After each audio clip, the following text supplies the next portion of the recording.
Hello everyone, welcome back to Wing Leader Flight Training with me, Evil.Ganymede, and today we are going to start going through one of the scenarios from Wing Leader Victories that we set up in the first video.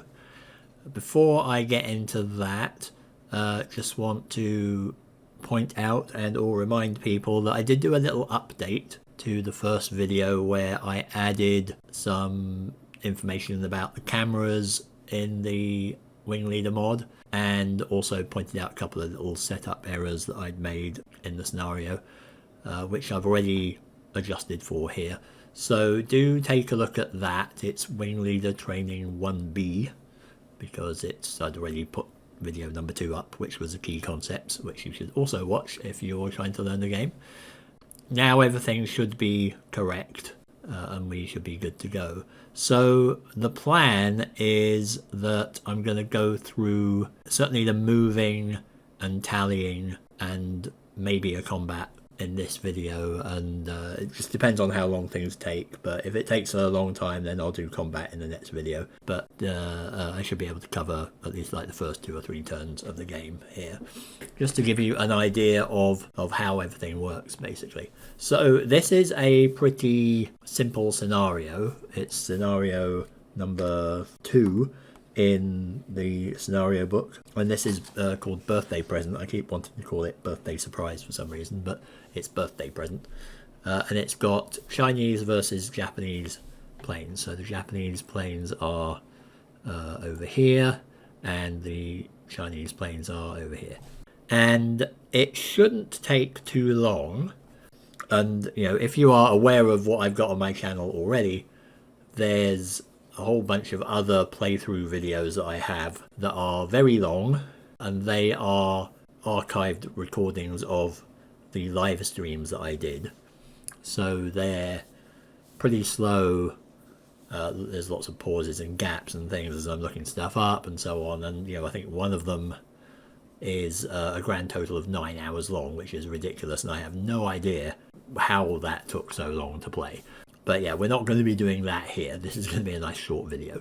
So, you know, the idea of doing this was because I was thinking, should I edit some of those existing videos down to something watchable, or should I just do something new? And I figured in the end it was just better to do something new that was specifically designed to show people how to play the game. So here we are. So we'll go over the basics in this, and then the plan is that I'll do some more videos later on that cover some more advanced topics like wing leaders and flak and bombing and so on. But this scenario is very straightforward. There's pretty much nothing really that's complicated in it at all. Or it should give you a good idea of how the game plays and what the basic rules are of it. So just looking at the board, we've got the turn counter is down here at space 1, and that will move up. You can see there's little squares up here, so you can move the turn marker up there. The GCI marker is at 4, so that's the ground control intercept, I think that's called, or I think that's what that means.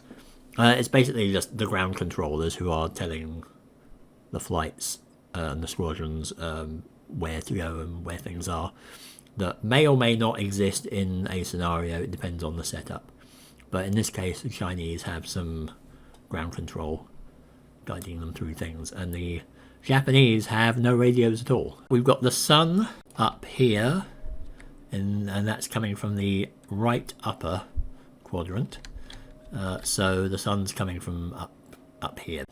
If we can maneuver ourselves somehow to attack from above, then we will be at an advantage. We've got the intercept vectors set up, so these correspond to the planes here. So we've got the 2 Chinese planes here and another squadron over here.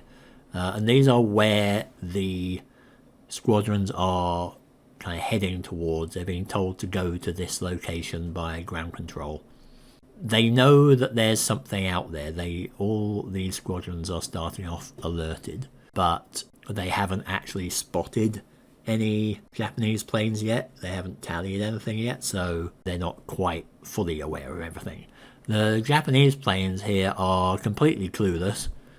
I'm sure they probably think that there might be Chinese planes around somewhere, but they have no idea that they're out there at the moment. So they're just going to be carrying on their normal missions. So we've got the KI-43-1As, which are supposedly escorts, but they're not actually set up as escorts in this scenario. They're actually set up as sweeps, but they're placed as if they were escorts. They are looking out for trouble, but they're just going to carry on moving along until they see something. And the bombers are just trundling along their level path here towards their target. At the moment, nobody is aware of anything. Okay, so I've set up the picture-in-picture, which I forgot to do earlier on, and we're good to go. So one thing I will point out is that while I can do the quick camera thing up here to zoom on into the player aids, I'm not going to be doing that so much in this. I'm just going to put some overlays on in the editing whenever I'm doing these, because this is going to take a lot of time and going back and forth. Like, it works fine if you're actually playing the game, but making a video showing you how to play it, it's just going to make things needlessly drawn out, I think. I think that's part of the reason why my streams took so long as well, because I was going back and forth between things.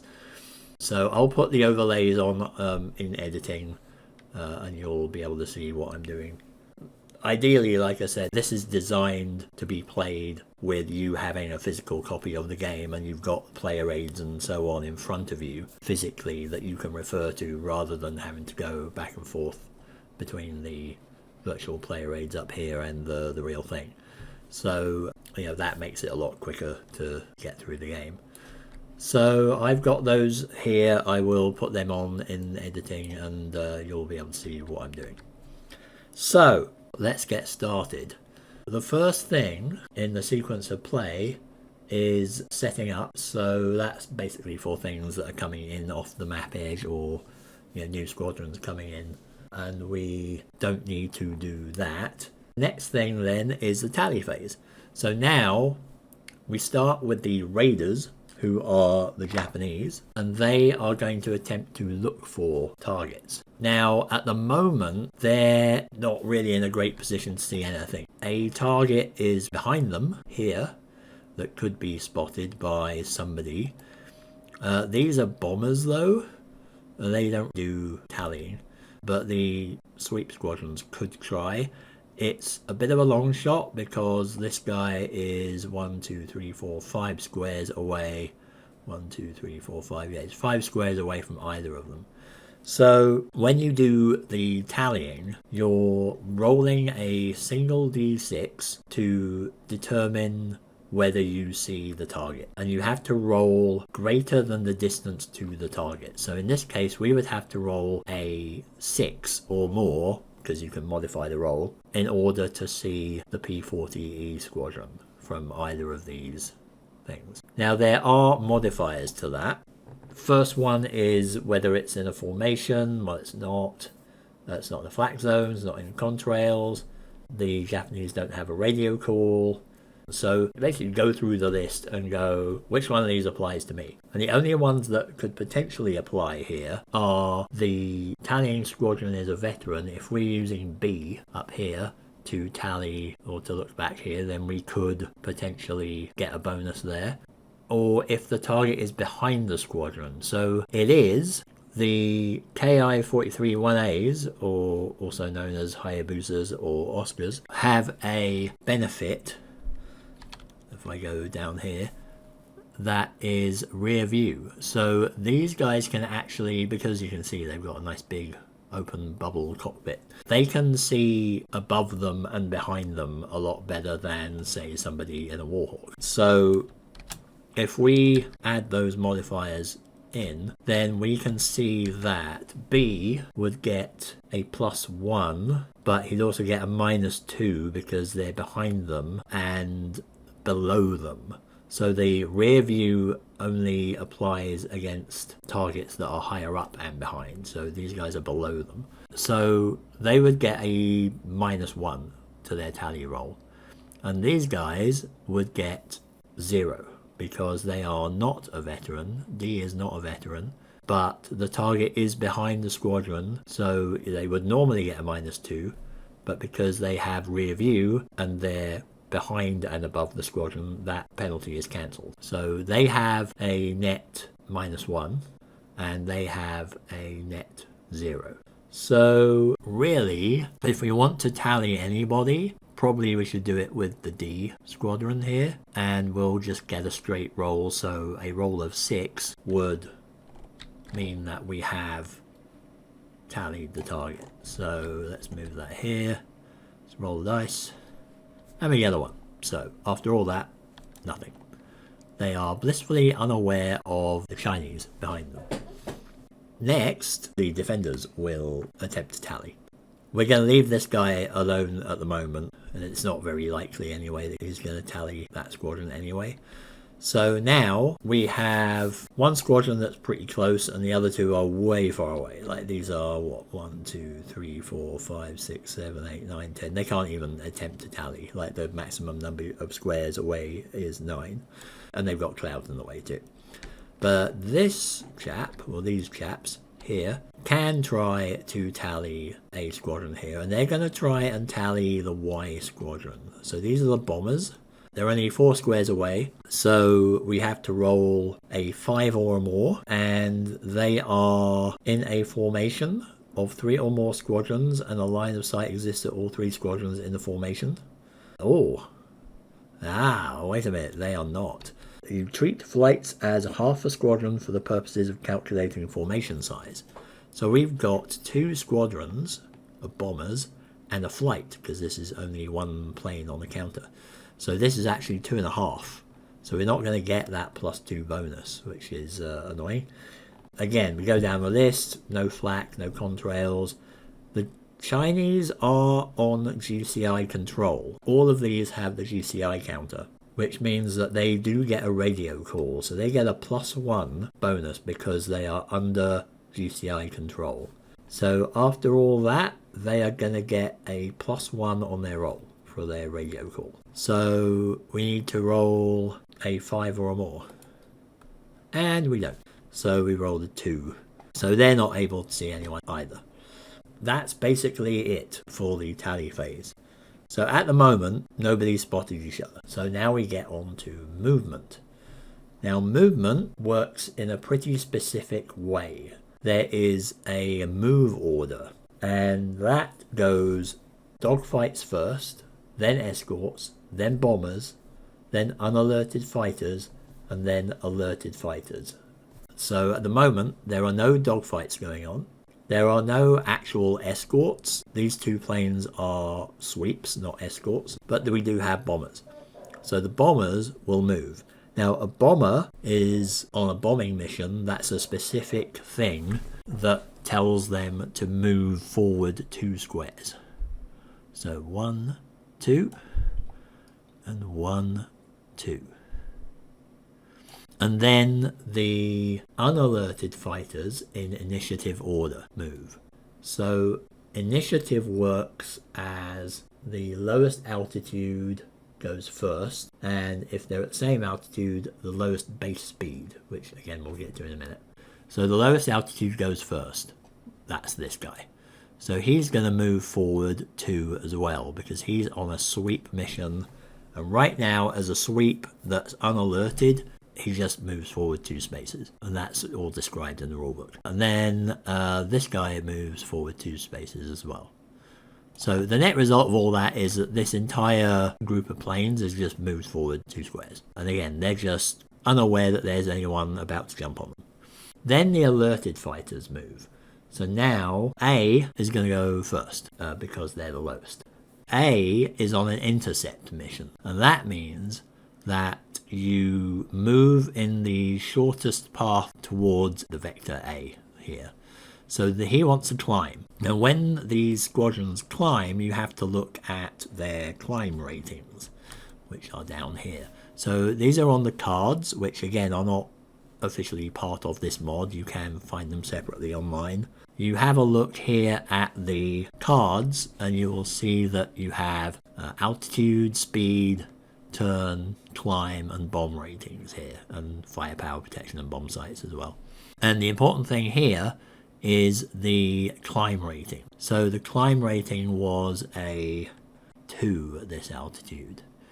So that means that we have to spend 2 movement points to go up 1 level here. If we were higher up, we will be at 3 climb, which means it costs 3 to climb up 1 level. So that's not great.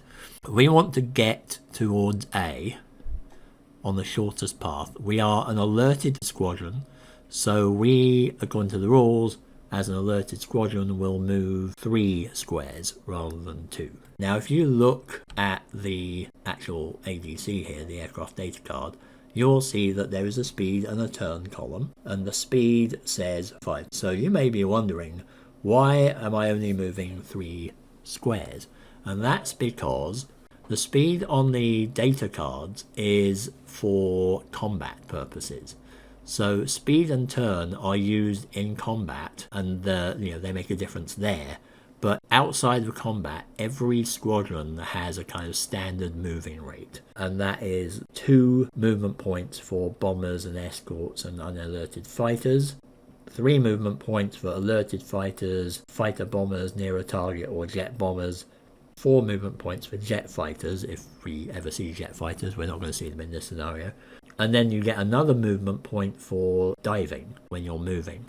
But that's a separate thing. You've got like movement points, which cover how you move on the board, and you've got speed and turn, which is how you move when you're actually in a combat. So don't worry about them being different.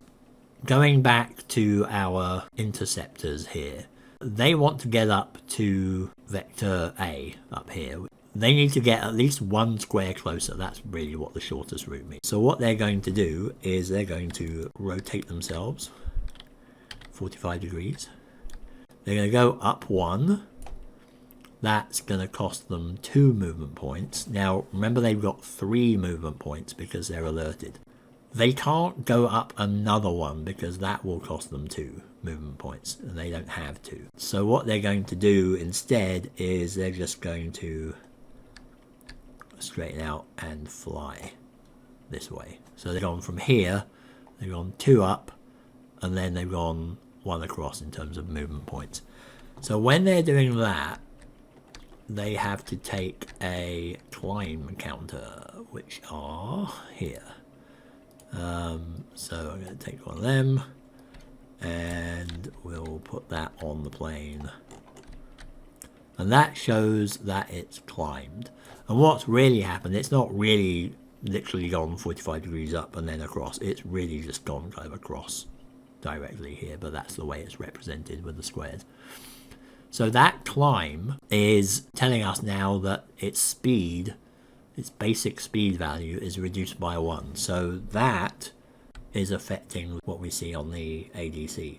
So now, instead of having a speed of 5 if it gets into a combat at this altitude, in this turn, it would actually start with a speed of 4 since it's climbed. And conversely, if it dives, you can see it's got a +1 speed. So obviously it's going to go faster when it's diving.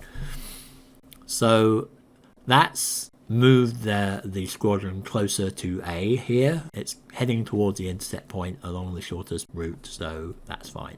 Next is the P40B back here. They're moving towards B up here, which is 1 square in front of A, and they're exactly the same as Squadron A there. They're going to do the same thing as A, which is rotate and go up 1 for 2 movement points, and then they're going to go across 1 for another movement point, and they too will get a climb marker. And then finally, the P40E is going to move forward. Now they're alerted, they can move forward 3, so this is actually going to close the distance between them a bit and the bombers. So they go 1, 2, 3. That's everyone moved. Now Is there combat? There is no combat, because combat only occurs in the same squares. So nobody's in the same square as anyone else. So we're good. And then it's the administration phase. We don't have any administration to do. That's it. End of turn. So we move on to turn number 2. So the first turn usually is done pretty quickly because all you're doing is approaching each other. That's it for turn 1.